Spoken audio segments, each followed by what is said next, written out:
Assalamualaikum warahmatullahi wabarakatuh. Hai Sobat Muslim, jumpa kembali di channel Al-Ilmu.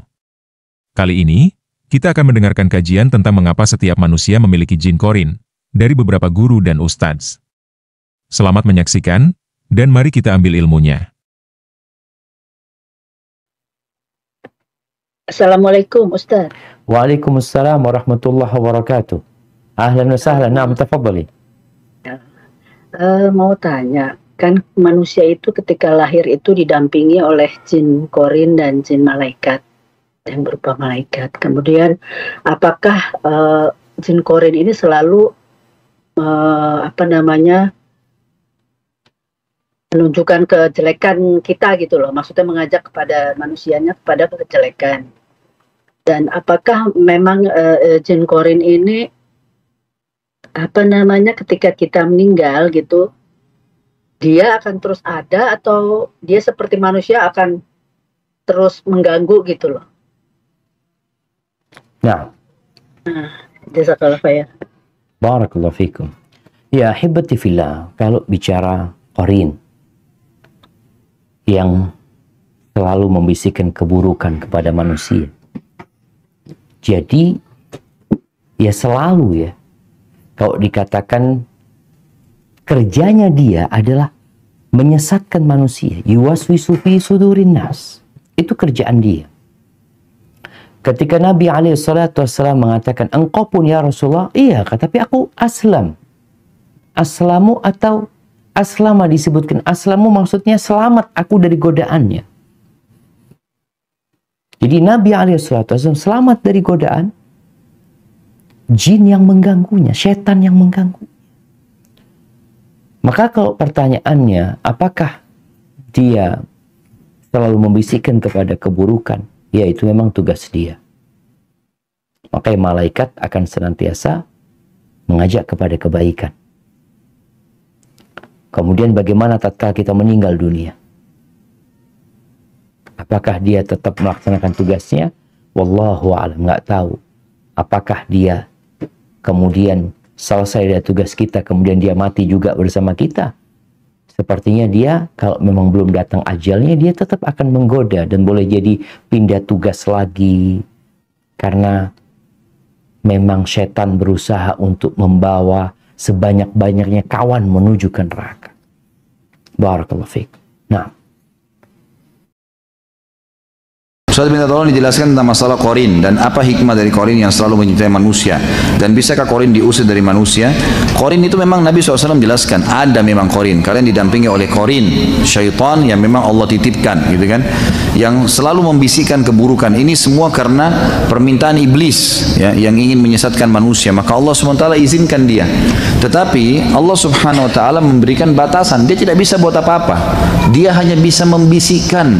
Makanya ketahui kedoknya, semua bisikan buruk, melakukan pelanggaran agama, jauh itu dari korin, jangan diiyakan, dari syaitan itu.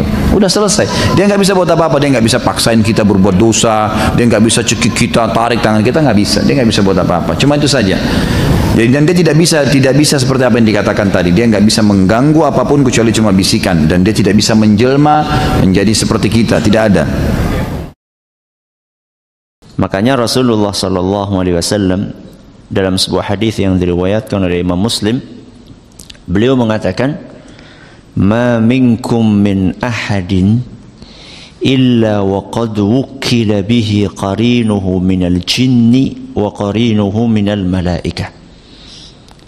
Masing-masing dari kalian itu sudah dibekali teman dari jin dan teman dari malaikat. Itu yang diistilahkan dengan korin. Apa? Korin. Masing-masing dari kita semuanya sudah ditemani satu jin, satu malaikat. Kemudian ada sahabat yang bertanya, "Wa iyyaka ya Rasulullah?" Kamu juga seperti itu wahai Rasul? Maksudnya apa, engkau juga ditemani sama korin tersebut? Kalau korin malaikat mungkin no problem ya. Masa Rasulullah SAW ditemani korin jin, setan? Maka Nabi SAW mengatakan, wa iya ya. Iya, aku juga sama. Aku juga ditemani satu jin, satu malaikat. Illa, kecuali, hanya saja, annallaha a'anani alaihi fa aslama fala ya'muruni illa bi khair. Hanya saja yang membedakan aku dengan kalian, temanku yang dari kalangan jin ini, Allah bantu aku sampai dia ini bisa masuk Islam. Siapanya? Jinnya. Fala ya'muruni illa bi khairin. Sehingga jin ini tidak nyuruh aku kecuali kepada kebaikan. Kalau kita rata-rata jin kita udah masuk Islam belum? Tahu dari mana? Pernah nanya? Kalau jin kita belum, rata-rata belum masuk. Makanya yang dia bisikkan adalah keburukan, dan memang itu tugasnya. Disebutkan oleh Ibnu Mas'ud radhiyallahu anhu ketika menjelaskan tentang dua bisikan malaikat dan jin, beliau mengatakan dalam hadis atau dalam sebuah athar yang diriwayatkan oleh Imam At-Tabari dalam tafsirnya, dan isnadnya dinyatakan sahih oleh Syekh Masyhur, inna lil insani minal malaki lammah wa minasy syaitani lammah. Sesungguhnya manusia itu ada bisikan dari malaikat dan bisikan dari jin. Ya, dari syaitan bisikan. Apa bisikan tersebut? Falammatu minal malaki i'adun bil khairi wa tasdiqun bil haqq. Bisikan dari malaikat adalah menjanjikan kebaikan, ngajak kepada kebaikan, wa tasdiqun bil haqq, dan mengajak untuk mempercayai kebenaran. Itu bisikannya siapa? Malaikat. Walammatu minasyaitan, adapun bisikan dari syaitan, i'adun bisyarr wa takdzibun bil haqq. Adapun bisikan dari syaitan adalah mereka senantiasa ngajak kita kepada keburukan dan juga memprovokasi kita supaya tidak percaya dengan kebenaran. Makanya sering kita temukan ketika kita akan berbuat maksiat, ada yang dorong, ada yang ngelarang. Ada lewat cewek cakep, terjadi peperangan batin. Ya. Ada yang satu mengatakan, sayang, kapan lagi? Besok-besok nggak terulang. Nah, rezeki nomplok. Ini satu bisikan. Bisikan yang satunya gimana? Yo, kemarin kan baru ngaji. Apa kata Ustadz kemarin? Ustadz kan bawain ayat Al-Quran.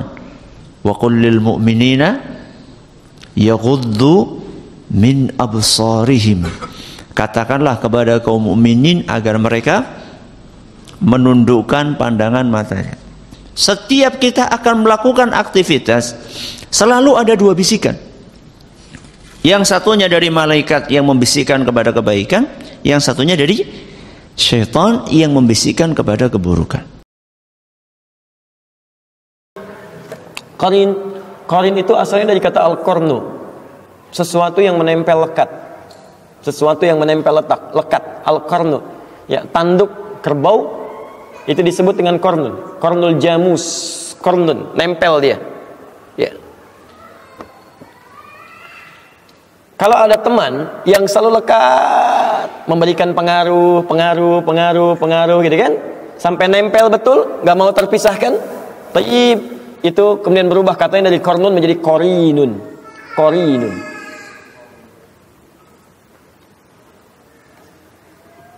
Nah, ada orang-orang yang menjadikan setan sebagai teman dekatnya, dan setan gak mau berpisah dengan dia. Hati-hati ya. Makanya nanti kenapa setan disebut dengan qarin? Karena setan itu selalu pengen lekat dengan manusia seperti tanduk nempel pada kerbau. Ya, didekatin terus dan selalu membisikkan yang buruk-buruk.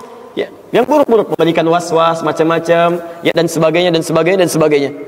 Dan menariknya, ada orang-orang yang secara dia tidak sadar nih. Dia tidak sadar, dia menjadikan pengaruh-pengaruh setan sebagai bimbingan untuk melakukan aktivitas. Baik, kalau pada yang nampak jelas haramnya, barangkali itu mudah dihindari. Ya, setan katakan, misal ya, sedang azan berlangsung, Allahu Akbar, Anda diajak untuk berlaku maksiat, bisa kan? Lakukan ini, Anda bisa mudah tolak itu. Tapi yang tidak mudah untuk dilakukan adalah, awas, ketika dia mulai menggoda masuk pada wilayah agama.